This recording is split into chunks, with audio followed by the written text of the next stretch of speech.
Kalau ada kita punya masalah, jangan datang sama manusia. Karena dia juga punya masalah. Datanglah kepada Tuhan. Dia itu bengkel di atas segala bengkel loh. Sebab Roma tadi berkata, segala sesuatu dari dia. Berkat dari dia. Kekuatan dari dia. Aturan juga dari dia. Penghiburan dari dia. Kemenangan dari dia. Kekuatan dari dia. Semuanya dari dia. Ayat 2. Sudah perhatikan kata Bethlehem, Efrata dari Bethlehem. Efrata itu kelimpahan. Mengerikan, saudara. Karena mau atur sendiri hidup, nggak mau firman Allah, kelaparan datang, dari kelaparan, pengungsian, dari pengungsian, terus kematian nanti datang. Terus turun, terus. Karena Tuhan sudah dilupakan. Maka biar bagaimana, jangan lupakan Tuhan. Pak Ondatu boleh dilupakan. Tapi Tuhan jangan sekali-kali dilupakan. Dan Naomi ini punya anak 2. Satu namanya Maklon, artinya sakit-sakitan. Satu namanya Kilion, artinya lemah. Bagaimana dari tanah yang penuh dengan kelimpahan bisa menghasilkan orang lemah. Bisa menghasilkan orang sakit-sakitan. Dan setelah sampai ke daerah Moab, mereka di sana. Tidak ada percobaan. Oh, di dunia ini senang. Oh, kita bergaul sama orang dunia, no problem. No problem. Apapun, oh senang. Kristen. Gereja-gereja sama juga. Datang ayat 3. Kemudian matilah Elimelech. 10 tahun mereka tinggal di sana. Suami Naomi, sehingga perempuan itu tertinggal dengan kedua anaknya. Berikut. Keduanya mengambil perempuan Moab. Yang pertama bernama Orpa, yang kedua bernama Ruth. Orpa itu artinya leher. Ruth artinya persahabatan. Orpa apa saudara? Ruth persahabatan. Dan mereka diam di situ kira-kira 10 tahun. Begitu suami mati, tidak sadar bahwa itu suara Tuhan. Tapi nanti kita lihat. Sebab ini khotbah bukan khotbah biasa. Bukan khotbah yang saudara biasa khotbah. Ini gara-gara ini jadi begini. No. Tuhan sutradara di atas segala sutradara. Jadi kalau saudara 10 tahun nggak ada percobaan, jangan saudara anggap itu kehendak Tuhan. Wah itu nanti dulu. Belum tentu. Saudara di luar kehendak Tuhan di Moab. 5. Lalu matilah juga keduanya. Saya aneh. Yakni Maklon, ya udah cengli, dia sakit-sakitan, mati. Dan Kilion lemah, ya udah mati. Sehingga perempuan itu kehilangan kedua anak dan suaminya. Mau bawa karep sendiri, kelaparan, pengungsian, kematian 1, kematian 2, kematian 3. Perhatikan itu kata kehilangan. Siapa kehilangan Tuhan, dia akan kehilangan banyak hal. Bisa ikuti? 2, 3. Siapa kehilangan Tuhan, dia kehilangan banyak hal. Tapi siapa mendapat Tuhan, dia akan mendapat banyak hal. Ayat 6. Kemudian berkemaslah ia dan kedua menantunya. Dan ia pulang dari daerah Moab, sebab di daerah Moab, ia apa? Ia apa saudara? Coba kita buka Roma 10 ayat 17 dulu. Roma 10 ayat 17. Sebentar saja. Jadi sama-sama baca di depan. Iman timbul dari dan pendengaran oleh firman Kristus.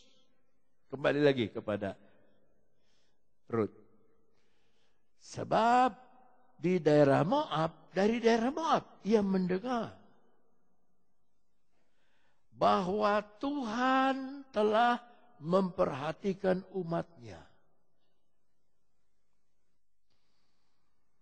Yang ngungsi 3 orang. Dengan 4 orang dengan Naomi. Tapi yang setia tinggal di Bethlehem banyak orang. Banyak orang. Saya ingin bicara kepada saudara mengenai kesetiaan. Kesetiaan itu tetap tinggal di tempat yang sama. Apapun yang terjadi. Itu kesetiaan.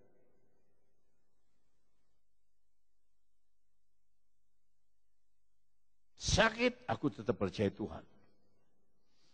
Lemah, aku tetap percaya kepada Tuhan. Ada ancaman, aku tetap percaya kepada Tuhan.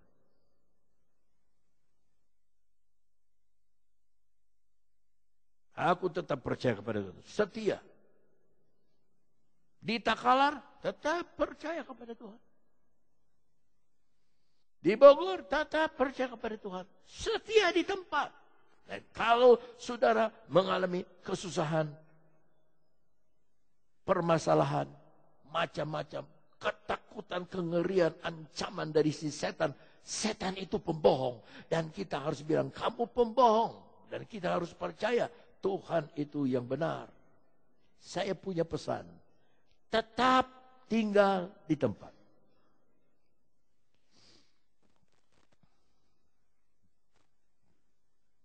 Sebab kalau di Jakarta, memangnya gereja cuma dia. Memangnya pendeta cuma dia. Lihat, itu roh antikris. Semua makanan, pakaian, aku yang atur. Kristen. Kemana saya mau. Yang dekat rumah aja ada. Mas orang ada. Kemana aja kita mau. Maka jadilah mereka anggota jemaat jalan di jalan. Ya, semua ada. Maunya saya mau kemana? Itu kan hak saya. Mau ke gereja apa? Mau dengar apa? Mau pulang adalah itu hak saya. Tapi perhatikan kata Tuhan memperhatikan. Oi, Tuhan memperhatikan. Beri jabat tangan 3 orang dan berkata Tuhan memperhatikan Anda.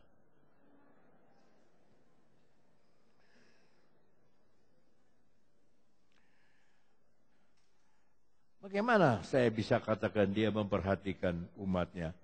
Dia beri makanan kepada mereka. Katanya kelaparan ayat 1. Iya, tapi kalau kita tetap setia di tempat, Tuhan kasih makanan. Ayat 7. Maka berangkatlah ia dari tempat tinggalnya itu bersama dengan kedua menantunya. Anak udah meninggal, tinggal menantu. Jadi ini ibu tua 1, ibu yang masih muda 2. Ketika mereka sedang di jalan untuk pulang ke tanah Yehuda, berikut. Berkatalah Naomi kepada kedua menantunya, pergilah, pulanglah masing-masing ke rumah ibu. Tuhan kiranya menunjukkan kasih-Nya kepadamu seperti yang kamu tunjukkan kepada orang-orang yang telah mati itu dan kepadaku. Pulang, kamu masih muda. Mama sudah tua, pulang. Biar aku pulang sendiri. 9. Kiranya atas karunia Tuhan, mulailah Naomi bicara tentang Tuhan. Di Moab gak pernah ngomong tentang Tuhan.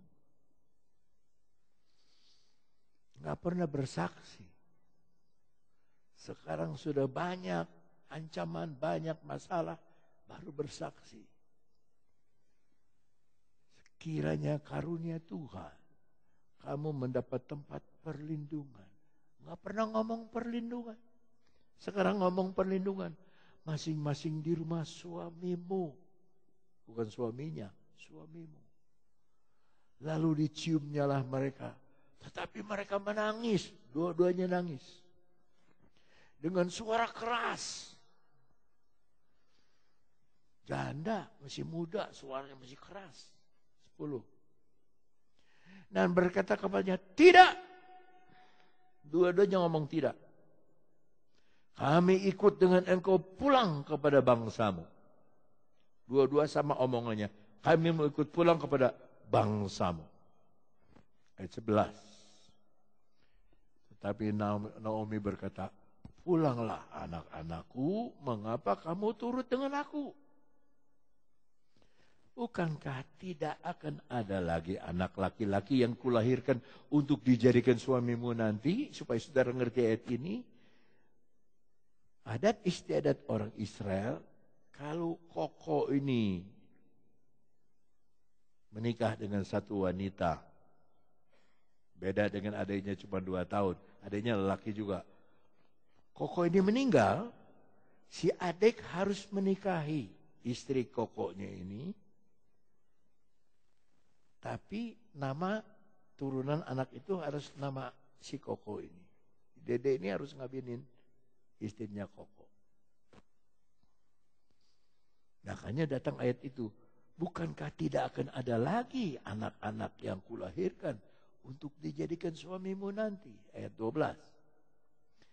Pulanglah. Ini udah setengah memaksa nih. Pulanglah anak-anakku. Pergilah. Sebab sudah terlalu tua aku untuk bersuami. Di Manado ada orang 75 tahun masih kawin. Suami 75 tahun, istri 75 tahun. Luar biasa. Semangat 45. Aku sudah terlalu tua untuk bersuami. Seandainya pikirku ada harapan bagiku. Dan sekalipun malam ini aku bersuami. Bahkan sekalipun aku masih melahirkan anak laki-laki. 13. Masa kamu menanti sampai anak itu dewasa? Masa karena itu kamu harus menahan diri dan tidak bersuami? Jangan kiranya demikian anak-anakku. Bukankah jauh lebih pahit yang aku alami daripada kamu? Sebab tangan Tuhan. Mulai lagi ngomong tangan Tuhan. Asalnya udah gak pernah ngomong. Teracung. Maaf yang namanya acung. Teracung terhadap aku.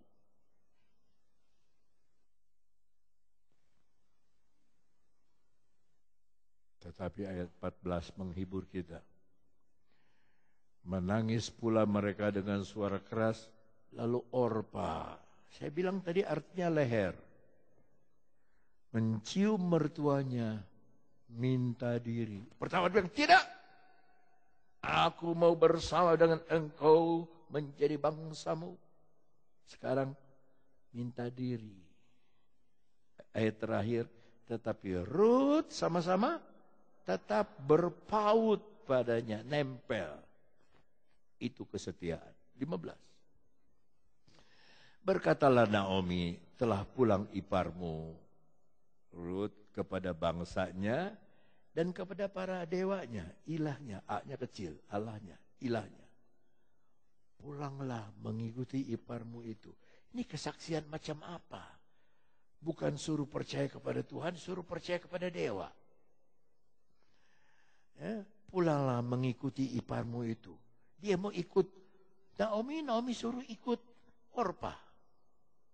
16. Tetapi kata Rut, seindah sekali. Janganlah desak aku meninggalkan engkau dan pulang dengan tidak mengikuti engkau. Sebab kemana engkau pergi? Berarti tujuan. Ke situ juga aku pergi. Tujuan kita sama.